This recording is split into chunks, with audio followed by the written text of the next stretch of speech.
గెలిచేస్తారంతే. అంతేనా? ఆటోమేటిక్ గా మొన్నటిసారి జగన్ కి ఎట్లాంటి రిజల్ట్ వచ్చిందో అదే ఇక్కడ వస్తుంది. కొద్దిగా మార్పు, ఏదన్నా ఒక్క కార్పొరేషన్ గాని ఒక 10 మున్సిపాలిటీలు గాని జగన్ గెలిచాడు అనుకోండి, అది వీళ్ళ మీద పెద్ద తిరుగుబాటు లెక్కేసుకోవాలి, పెద్ద తిరుగుబాటు కింద లెక్కేసుకోవాలి. ఎందుకంటే వీళ్ళు 3 ఉన్నారు, ప్లస్ టోటల్ కొలైడ్ మీడియా ఉంది. అంత చేతిలో పెట్టుకుని అదేది మేధావుల ముసుగులో ఉండేటటువంటి విశ్లేషకులు ఉన్నారు వీళ్ళకి.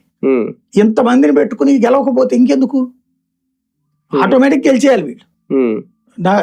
మొన్న వచ్చిన దానికంటే మొన్న 5 వచ్చారు కదా అప్పుడు తెలుగుదేశానికి మున్సిపాలిటీలు, వీళ్ళు 2 కూడా ఇవ్వకపోవచ్చు. కార్పొరేషన్లు మొత్తం కొట్టారు, ఇవన్నీ అయిపోయాయి.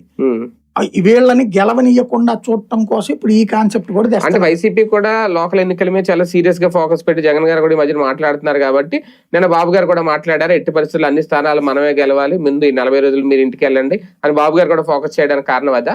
అదేం కదా, ఆయన మొదటి నుంచి చెప్తున్నారు కదా. బేసిక్ గా ఎలక్షన్ లో ఎవరైనా ఓడిపోతాం అయిపోతా ఉంటాయి కదా, కానీ అధికార పార్టీ ఉండి వీళ్ళే ఎందుకు ఇలా మాట్లాడుతారు? అది కామన్ గా జగన్ అయినా చెప్పలేదు మనం గెలవాలి ఎక్కువ అనేది, ఇవాళ చంద్రబాబు అయినా చెప్తారు.